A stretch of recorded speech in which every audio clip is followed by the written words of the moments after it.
इन Drosophila हम लोग start करेंगे भाई आज। ड्रोसोफिला होता क्या है? ड्रोसोफिला एक फ्रूट फ्लाई है। फ्रूट फ्लाई है, एक इंसेक्ट के अंदर हम लोग इस चीज को काउंट करते हैं ड्रोसोफिला। और ड्रोसोफिला के अंदर मैक्सिमम रिसर्च जो है वो डेवलपमेंट बायो से रिलेटेड या जेनेटिक्स से रिलेटेड की जाती है। एक मॉडल ऑर्गेनिज्म की तरह होता है। क्यों? क्योंकि यहाँ इसका लाइफ स्पेन जो है वो छोटा होता है। और ड्रोसोफिला के अंदर अगर हम डेवलपमेंट की बात करें, यहाँ एग किस टाइप का होता है, ये चीजें हम लोग पहले पढ़ भी चुके हैं कि इंसेक्ट के अंदर एग जो है वो सेंट्रोलेसिथल एग होता है। और सेंट्रोलेसिथल एग की हमारी क्या कैरेक्टरिस्टिक्स होती हैं कि वहां योक जो है वो सेंटर में प्रेजेंट होता है। आउटर पेरिफेरल रीजन के अंदर क्या था, साइटोप्लाज्म प्रेजेंट होता है। और सेंट्रोलेसिथल एग जो है वो वहां पे हमारी योग की कंसंट्रेशन ज्यादा होती थी और हमारी साइटोप्लाज्म की कंसंट्रेशन जो है वो कम होती है। साइटोप्लाज्मिक कंसंट्रेशन कम होने के कारण वहां आउटर पेरिफेरी में ही सिर्फ हमारा जो साइटोप्लाज्म है वो प्रेजेंट होता है। वहां हमने क्या देखा था योग एंड क्लीवेज के अंदर, superficial meroblastic cleavage type pattern होता है यहाँ पे, कि सिर्फ हमारा जो आउटर पेरिफेरल रीजन है वही क्या करता है, डिवीजन करता है।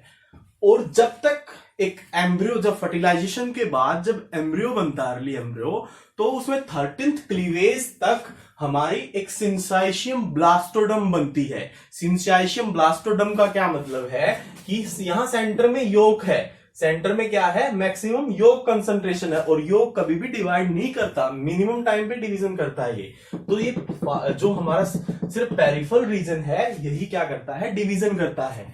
और यहां सिंसाइशियम का क्या मतलब हुआ कि वहां सिर्फ कैरियोकाइनेसिस होती है, साइटोकाइनेसिस नहीं होती। और साइटोकाइनेसिस जब होती है तभी हमें सेल्स अलग से अपीयर्ड होती हैं। इसलिए क्या है कि भाई सिर्फ कैरियोकाइनेसिस होने से वहां एक सिंसाइशियम कंडीशन बनती है, सिर्फ मल्टी न्यूक्लिएट होती है वो स्ट्रक्चर हमारा, वहां पे सेल्स बाउंड्री जो है वो अपीयर नहीं होती।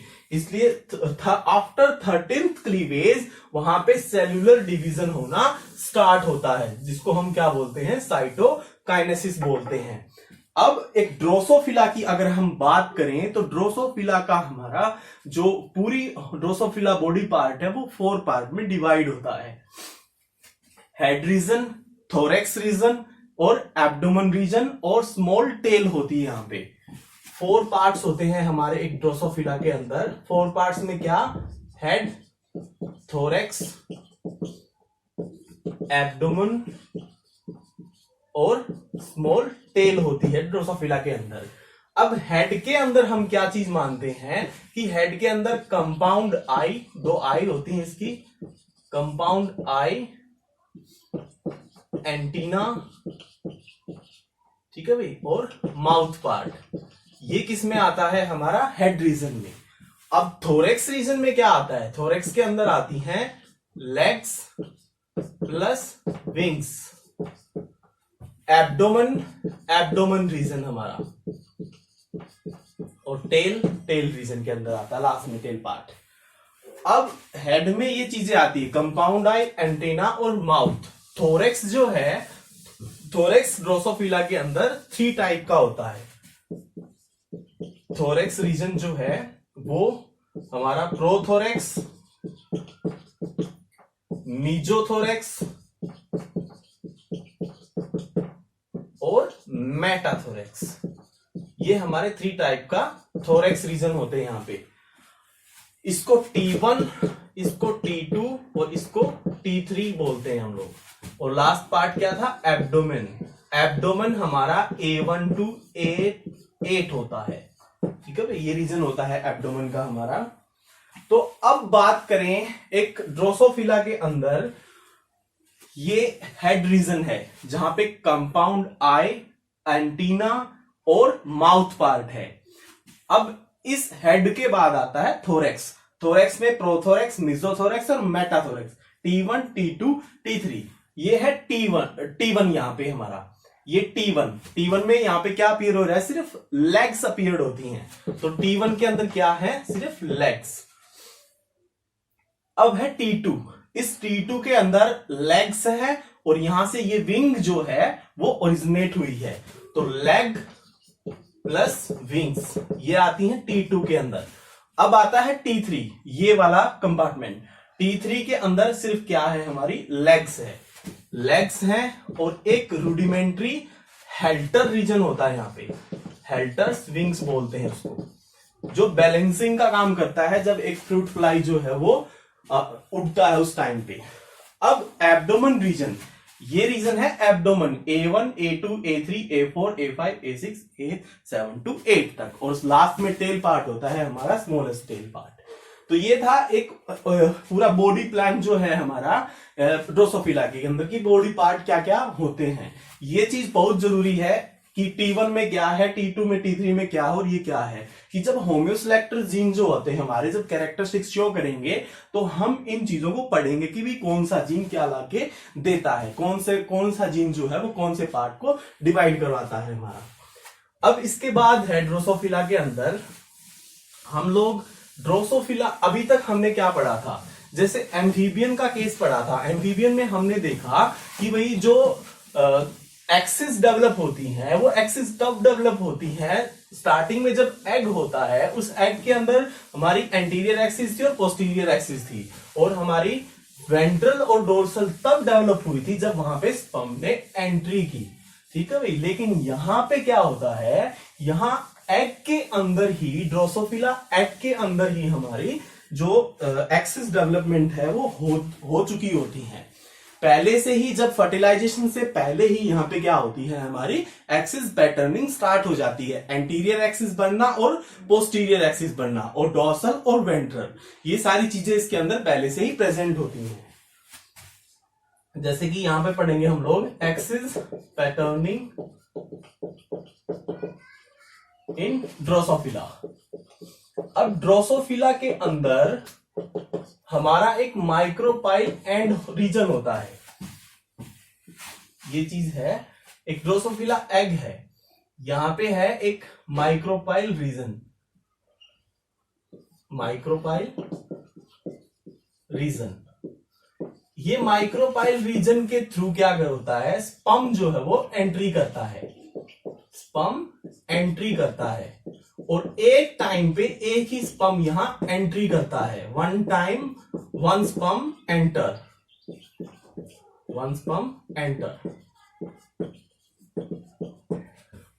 सो प्रिवेंट फ्रॉम पॉलीस्पर्मी, इसलिए एक टाइम पे एक ही स्पर्म की एंट्री से ये माइक्रोपाइल रीजन जो है वो हमारा इस एग में पॉलीस्पर्मी को प्रिवेंट करता है। अब एक चीज और होती है, जब इसके अंदर, अब इसी की बात करते हैं हम कि भाई एक्सिस पैटर्निंग कैसे होती है। ये कंडीशन तो ये है कि भाई स्पर्म कहां से एंट्री करता है, एक माइक्रोपाइल एंड है, वहां से इस रीजन से ये एंट्री करता है। जो वन टाइम स्पर्म है वो मतलब माइक्रोपाइल रीजन से एक ही टाइम स्पर्म क्या करता है, अपनी एंट्री करता है, और इसलिए ये कंडीशन क्यों होती है, पॉलीस्पर्मी को प्रिवेंट करने के लिए। अब इसके बाद हम एक्सिस पैटर्निंग होती कैसे है इसके अंदर, ये चीज देखो आप लोग, इसमें विदाउट फर्टिलाइजेशन हमारी डोर्सल और वेंट्रल और हमारी जो एंटीरियर पोस्टीरियर एक्सिस है वो डेवलप हो जाती है। अब सबसे पहले डेवलप होती है हमारी एंटीरियर और पोस्टीरियर एक्सिस, एंटीरियर और पोस्टीरियर एक्सिस। कैसे, जब एक ऊगोनियम का ऊजेनेसिस होता है, ये एक ऊगोनियम है, जब इसका ऊजेनेसिस होता है तो ड्यूरिंग अर्ली ऊजेनेसिस यहां क्या होता है कि इसके अराउंड जो है वो फॉलिकल सेल्स होती हैं हमारी, इसके चारों ओर क्या है, एपिथेलियल फॉलिकल सेल्स, आउटर में फॉलिकल सेल्स। और जब ये ऊगोनियम डिवाइड करता है तो ये क्या करता है, एक प्राइम, एक हमारा ऊसाइट बनाता है और 15 नर्स सेल बनाता है। ये एक ऊसाइट और ये होती है हमारी नर्स सेल। इनको नर्स सेल क्यों बोला, क्योंकि ये इस ऊसाइट को एमआरएनए प्रोवाइड करती हैं। अभी तक यहां कोई एक्सेस डेवलप नहीं है, लेकिन ये नर्स सेल्स क्या करती हैं, ये नर्स सेल्स इसे एक एमआरएनए प्रोवाइड करती हैं। ये एक एमआरएनए है, इस एमआरएनए को हम बोलते हैं गुरकन एमआरएनए, गुरकन एमआरएनए।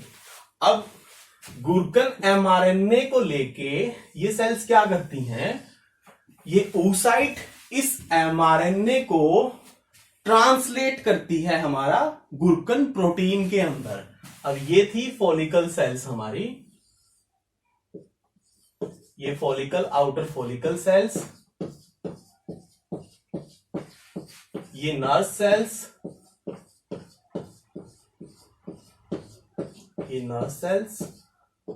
ये क्या, इन्होंने क्या किया, इस oocyte को गुरकन एमआरएनए प्रोवाइड किया, जिससे इसने क्या किया, इस गुरकन को इन्होंने इसे प्रोटीन के अंदर कन्वर्ट कर दिया। ये मान लो कि एक क्या है, गुरकन प्रोटीन, गुरकन प्रोटीन के अंदर इसने इनको कन्वर्ट कर दिया। ये क्या था, गुरकन एमआरएनए, गुरकन एमआरएनए प्रोटीन में इस oocyte ने इसे कन्वर्ट किया। अब इस यहां क्या होते हैं हमारे, इन एपिथेलियल फॉलिकल सेल्स पे होते हैं गुरकन रिसेप्टर। उस गुरकन रिसेप्टर को हम बोलते हैं टोरपीडो रिसेप्टर। ये यहां पे होता है टोरपीडो रिसेप्टर। ठीक है भाई। एक oogenesis जब हुई, उस oogenesis के दौरान हमारा जो 16 सेल की कंडीशन बनी, 16 सेल में से 15 नर्व सेल्स और एक हमारी oocyte बनी। ये नर्व सेल्स क्या करती हैं, इसे गुरकन एमआरएनए प्रोवाइड करती हैं, गुरकन एमआरएनए, जिससे गुरकन एमआरएनए oocyte क्या करेंगे, इस गुरकन एमआरएनए को हमारे गुरकन प्रोटीन में कन्वर्ट कर देती हैं। अब गुरकन प्रोटीन जो है वो यहां एपिथेलियल फॉलिकल सेल्स पे होता है टोरपीडो रिसेप्टर। अब ये प्रोटीन है तो अपने रिसेप्टर से बाइंड करता है। जैसे ही यहां बाइंडिंग करता है तो इन सेल्स की कंडीशन जो है, जो हमारी ये सेल्स थी अपनी फॉर्म को चेंज करती हैं। ये सेल्स हमारी कोलुमिनर सेल्स बन जाती हैं, कोलुमिनर सेल। पहले हम इन सेल्स को बोलते थे स्क्वेमस सेल्स, स्क्वेमस सेल। अब जैसे ही इस गुरकन प्रोटीन ने टोरपीडो रिसेप्टर से बाइंडिंग की तो इनकी जो क्या नाम फॉर्म है वो चेंज हुई। स्क्वेमस सेल से ये सेल्स क्या बन गई, कोलुमिनर सेल्स। और जहां कोलुमिनर सेल्स बनती हैं वो एक्सिस यहां हमारी पोस्टीरियर होती है और उसके अपोजिट एक्सिस जो है वो एंटीरियर होती है। अब ये था कि एंटीरियर और पोस्टीरियर एक्सिस कैसे डेवलप हुई। अब इस एंटीरियर और पोस्टीरियर के बाद डोर्सल पैटर्निंग यहां कैसे होती है हमारी, वो चीज देखो आप लोग। डोर्सल पैटर्निंग होती है हमारी जब ये oocyte हमारा एंटीरियरली अपवर्ड फैशन में मूवमेंट करता है। किस तरह से, जैसे ये यहां जब एंटीरियर और पोस्टीरियर डेवलप हो चुकी है, ये एंटीरियर कंडीशन है इसकी, पोस्टीरियर एक्सिस है, तो यहां हमारी एपिथेलियल फॉलिकल सेल्स हैं, epithelial follicle sales, follicle sales. यहां वही condition, nerve cells, 15 nerve cells. तो ये जो oocyte था हमारा, यहां तो इसने प्रोटीन को बाइंड करवाया, यहां ये प्रोटीन बाइंड हुआ था जिससे ये स्क्वेमस सेल से कोलुमिनर सेल्स बनी। अब ये oocyte जो है वो एंटीरियरली अपवर्ड डायरेक्शन में मूवमेंट करता है, anteriorly upward movement, anteriorly upward movement करता है माइक्रोट्यूब्यूल की हेल्प से। और यहां पहुंच के इस रीजन में इसके साथ यहां गुरकन प्रोटीन भी होता है, गुरकन प्रोटीन होता है साथ में। तो ये गुरकन प्रोटीन जो है हमारा यहां अपने टोरपीडो रिसेप्टर से बाइंडिंग करता है। ये टोरपीडो रिसेप्टर है, यहां पे इसके साथ क्या है, गुरकन प्रोटीन है oocyte के साथ। तो यहां पे ये क्या करता है, बाइंडिंग करता है। अब एक चीज आती है, जब ये एंटीरियरली अपवर्ड डायरेक्शन में इसने मूवमेंट की तो यहां पे क्या करता है, यहां ये पाई प्रोटीन सिंथेसिस को ब्लॉक करता है।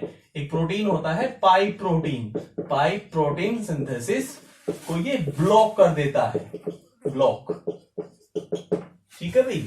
जैसे ही इसने इस अपवर्ड डायरेक्शन में मूवमेंट की, यहां इसके साथ oocyte के साथ क्या था, ग्लूकन प्रोटीन था, उसने टॉर्पीडो से बाइंडिंग की। तो यहां टॉर्पीडो से बाइंडिंग करने के बाद इसने पाई प्रोटीन सिंथेसिस को ब्लॉक किया, जिसके कारण ये फेट बनता है डोर्सल।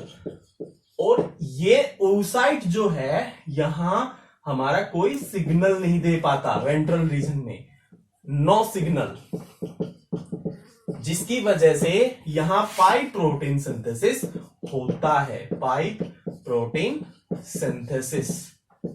और इस पाइप प्रोटीन सिंथेसिस होने से यहां क्या फेट बनता है, ये हमारा वेंट्रलाइजेशन होता है, वेंट्रलाइजेशन। तो जहां भी पाइप प्रोटीन सिंथेसाइज होगा वो हमारी क्या एक्सिस होगी, वेंट्रल एक्सिस होगी। और जिस रीजन में पाइप प्रोटीन का सिंथेसिस ब्लॉक होगा तो वो रीजन होगा हमारा डोर्सल रीजन। अब posterior axis, anterior axis, ventral axis और डोर्सल एक्सिस। तो ये थी हमारी एक्सिस पैटर्निंग इन ड्रोसोफिला।